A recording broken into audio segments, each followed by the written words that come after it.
अस्सलाम वालेकुम नाज़रीन, मैं हूं असद अली तूर अपने प्रोग्राम असद तूर अनसेंसर्ड के साथ। आज जो हम आपको खबर देंगे एक बड़ी कि क्या आईएसआई से दो अफसरान की ट्रांसफ़र हुई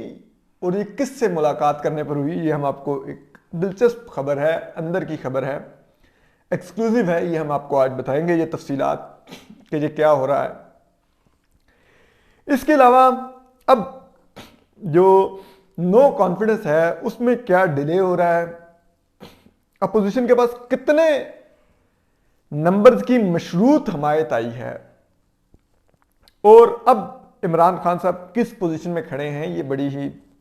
दिलचस्प अंदर की खबरें हैं, ये हम आपको आज देंगे। तो चलिए सबसे पहले हम आ जाते हैं वज़ीर इमरान खान के खिलाफ तहरीक अदम एतमाद पे। फवाद चौधरी साहब ने एक बड़ा सिग्निफिकेंट बयान दिया है। उन्होंने कहा कि अपोजिशन बड़ा खतरनाक खेल खेल रही है और उन्होंने हमारे 3 अरकान असम्बली को पैसों की ऑफर की है, जिसमें एक खातून रुकन उन्होंने कहा और एक उन्होंने कहा कि अकलीती सीट पर जो आए हुए हैं। तो अगर आपको याद हो तो जब यूसुफ रजा गिलानी साहब सेनेट का इलेक्शन लड़ रहे थे कौमी असम्बली से इस्लामाबाद की नशिस्त पर, तो उस वक्त भी यही हुआ था। पीटीआई कुछ वीडियो टेप्स लाई थी कि जिसमें मुबैना तौर पर यूसुफ रजा गिलानी साहब के जो बेटे थे वो बाज पीटीआई के अरकान को बता रहे थे कि आप किस तरह से अपना वोट खराब कर सकते हैं। और उसको तो अब अगर पीटीआई दोबारा से ये इन खदशात का इजहार कर रही है कि उनके अरकान से रब्ता किया गया है और ख़तरनाक खेल है, तो इसका मतलब है पीटीआई को पता चल गया है कि तब भी उन्होंने पहले से खदशात का इजहार किया था और वो फिर इलेक्शन हार गए थे और यूसुफ रजा गिलानी साहब मुंतखब हो गए थे। तो इसका मतलब है अब भी उन्होंने ये मान लिया है कि उनके नीचे से कारपेट खींचा जा रहा है। नाम उन्होंने पैसों का दिया है, लेकिन शायद कुछ और भी चीज़ें हैं। इस वक्त पीटीआई में 3 तरह के लोग हैं। एक वो लोग हैं, बल्कि आप 4 तरह के लोग कह दें जो अपोजिशन से राब्ते में हैं। एक वो लोग हैं जो जहांगीर तरीन की सूरत में राब्ते में हैं, जहांगीर तरीन उनके लिए डील काट रहे हैं अपोजिशन से। दूसरे वो लोग हैं जो बराह रास्त मियां नवाज शरीफ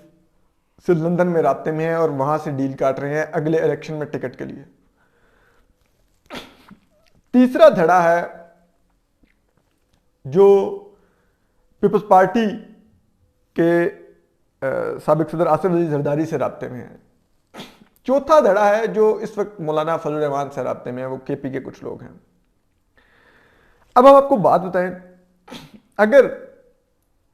हम आप आज इस हुकूमत को एक और भी एक्सक्लूसिव खबर देते हैं, अगर इन्होंने जानना है कि इनके कौन से अरकान नून से राब्ते में हैं और अपोजिशन से डील काट रहे हैं, तो सिर्फ नून लीग के 3 अरकान पर नजर रख लें, इनको पता चल जाएगा इनके साथ क्या होने जा रहा है और कितने लोग इनके जा रहे हैं। एक अवैस लगारी साहब साउथ पंजाब से,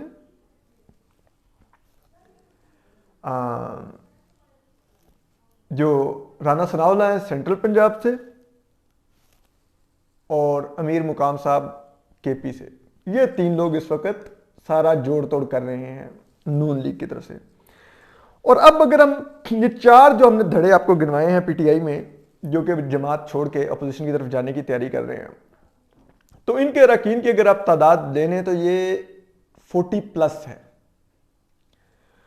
और 40+ का मतलब है कि अपोजिशन इस वक्त 200 का नंबर क्रॉस कर चुकी है। लेकिन जब अपोजिशन को अपना जो एक इंटरनल जो एक उनका चल रहा है मामला, वो है नून लीग चाहती है कि इलेक्शन वज़ीर इमरान खान को अदम एतमाद के हटाने के फौरी बाद हो जाए। 1 से 2 माह के अंदर जो ही वज़ीर इमरान खान को अदम एतमाद से हटाया जाए, शहबाज शरीफ प्राइम मिनिस्टर बने, खुर्शीद शाह स्पीकर कौमी असम्बली बने, जबकि जो पंजाब है वो चौधरी परवेज इलाही को मिले। ये तो एक अपोजिशन में कंसेंसस हो गया है। लेकिन ये लोग जो ही अपनी पोजीशनें संभालें, नून लीग ये चाहती है कि फौरी तौर पे इलेक्शन रिफॉर्म्स की जाए, जो ये इलेक्ट्रॉनिक वोटिंग और ओवरसीज पाकिस्तानी को वोटिंग का हक दिया गया है इसको रिवर्स किया जाए और फिर असम्बलियां डिजॉल्व करके इलेक्शन में चले जाया जाए। जबकि काफ लीग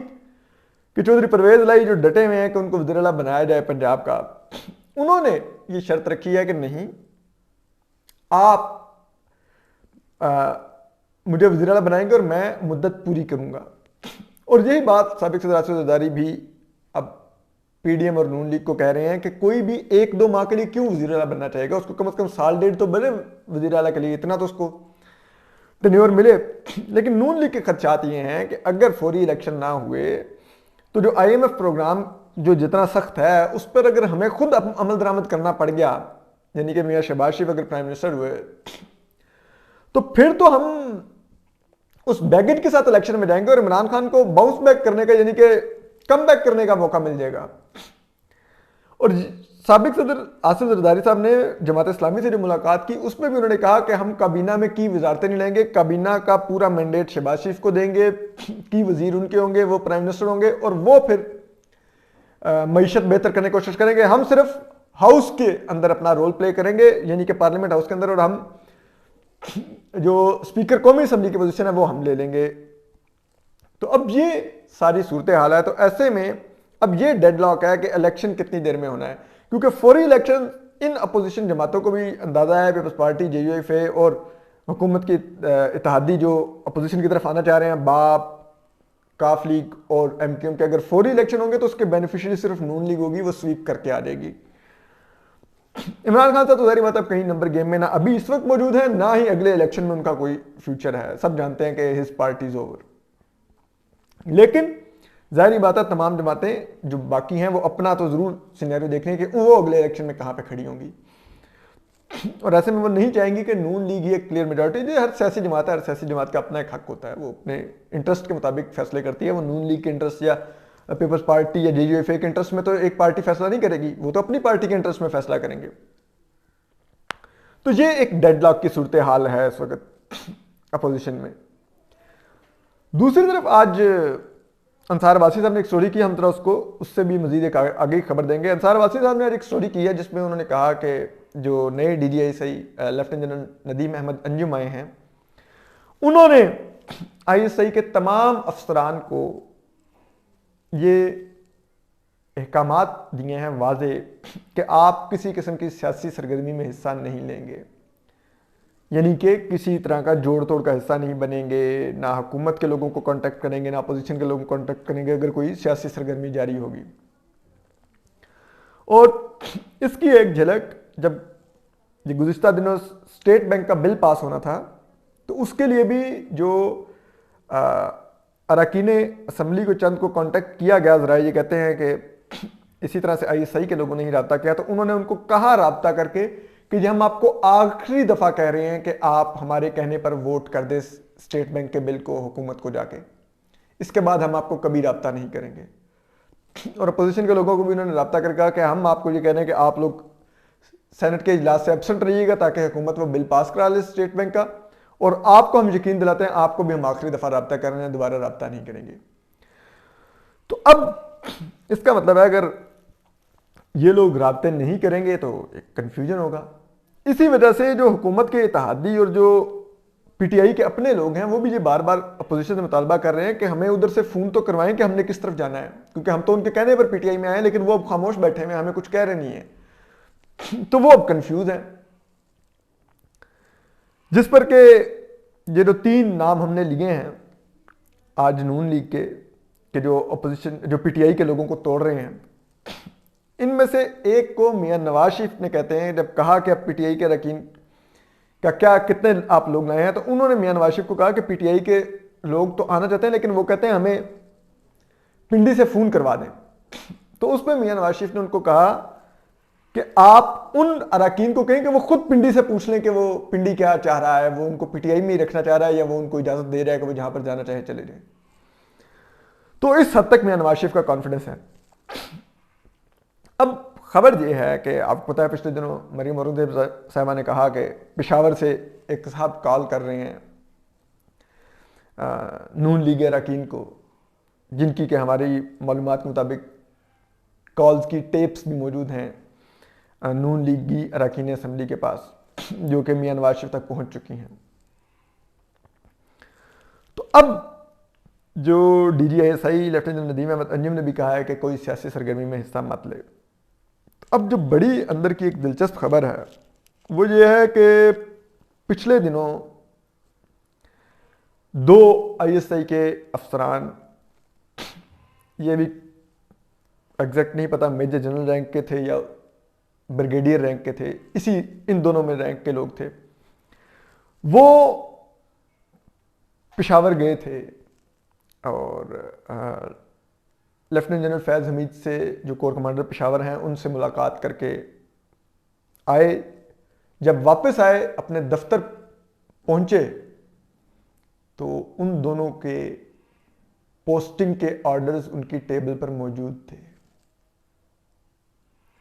अब ये नहीं पता कि वो दोनों अफसरान लेफ्टिनेंट जनरल फैज़ हमीद को बतौर साबिक बास एक कर्टसी कॉल के तौर पर मिलने गए थे या फिर कोई ऑफिशियल मैटर्स भी डिस्कस करने गए थे, ये नहीं क्लियर। लेकिन ये ज़रूर हमारे इल्म में आया है कि जब वो वापस आए लेफ्टिनेंट फैज़ हमीद से मिलके अपने दफ्तर ISI के, तो उन दोनों को उनके पोस्टिंग ऑर्डर्स मिल गए कि आपकी पोस्टिंग कर दी गई है, और वो इसी मुलाकात की वजह से पोस्टिंग हुई उन दोनों की। तो इससे कम से कम इतना ज़रूर जाहिर होता है कि अभी तक लेफ्टिनेंट नदीम अहमद अंजुम जो आए हैं, जो कि यकीनन आर्मी चीफ जनरल कमल जावेद बाजवा की कॉन्सेंट से ये सब कुछ कर रहे हैं, और उन्होंने कहा कि कहीं पर भी मेरी तस्वीर नहीं आएगी। ये एक बड़ी क्लियर पॉलिसी थी लेफ्टिनेंट फैज़ हमीद की, हर जगह पे तस्वीर आती थी। इवन के अफगानिस्तान में दौरे पर गए तो वहां पर भी उन्होंने अपनी तस्वीर होटल से जारी करवा दी सहाफ़ियों के साथ खड़े होकर, तो उसको उस वक्त ISPR ने टीवी पर नशर होने से रुकवा दिया था फिर बाद में। लेकिन अब लेफ्टिनेंट नदीम अहमद अंजुम जो कुछ कर रहे हैं कि मैंने मीडिया में तस्वीर नहीं देनी, अपनी मुलाकात नहीं बतानी, कुछ नहीं बताना, वो वाज़े तौर पर आर्मी चीफ जनरल कमल जावेद बाजवा और लेफ्टिनेंट जनरल नदीम अहमद अंजुम ये मैसेज दे रहे हैं कि लेफ्टिनेंट जनरल फैज़ हमीद जो कर रहे थे वो दुरुस्त नहीं था, कि वो अपनी तस्वीर जारी करवाते थे, अपनी मुलाकातों को, अपने राब्तों को कि वो तशहीर करते थे, वो गलत चीज़ें थी। तो अगर एक अफसर की वो चीज़ों को वो गलत कह रहे हैं इस तरह से इनडायरेक्टली, तो फिर आप समझ सकते हैं कि उन ऑफिसर के लिए, जो कि इस वक्त जो सीनियर 6 लेफ्टिनेंट जनरल्स होंगे जो आर्मी चीफ की रेस में हैं, उसमें चौथे नंबर पर हैं, तो वो उस अफसर कि अगर पॉलिसीज़ को गलत कह रहे हैं तो फिर इसका मतलब है कि वो अफसर के लिए कितनी एक्सेप्टेंस बाकी है। और ये उस पॉलिसी का भी इजहार है जो कहा गया कि अब कोई भी ISI का अफसर राब्ता नहीं करेगा,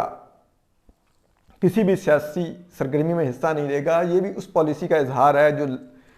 आर्मी चीफ जनरल कमल जावेद बाजवा ने जून जुलाई में पिछले साल वज़ीर इमरान खान से एक मुलाकात में उन्होंने कहा था कि आज के बाद हम चाहते हैं कि फ़ौज अब न्यूट्रल हो जाए